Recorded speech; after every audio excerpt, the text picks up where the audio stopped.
आपको बताएं कि हुकूमत को नाकामियां छुपाने के लिए ममनुआ फंडिंग केस का आसरा। इलेक्शन कमीशन का फैसला आते ही आवाम की आंखों में धूल झोंकने की कोशिश शुरू कर दी।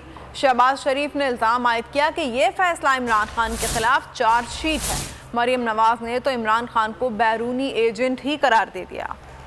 चंद माह में बर्बादी और महंगाई के रिकॉर्ड्स तोड़ने वाली हुकूमत ने ममनुआ फंडिंग केस को ढाल समझ लिया। वजीर आजम शहबाज शरीफ बोले, केस का फैसला इमरान खान के खिलाफ चार्जशीट है। कौम को गैर मुल्की फंडिंग से चलने वाली सियासत के असरात पर गौर करना चाहिए। अमरीकी खत के बाद वजीर आजम बनने वाले शहबाज शरीफ की भतीजी मरियम नवाज बोली, इमरान खान बैरूनी एजेंट हैं। गुलामी से निजात का भाषण देने वाला खुद बैरूनी ताकतों का गुलाम साबित हुआ। फॉरेन एजेंट को पाकिस्तान की तरक्की को रोकने CPEC के खात्मे के लिए लॉन्च किया गया था। याद रहे, अमरीकी खत आने के बाद PDM और पीपल्स पार्टी की पाकिस्तान में हुकूमत बनी, जिसके चंद ही माह में हर चीज की कीमत में बेपनाह इजाफा हो चुका है।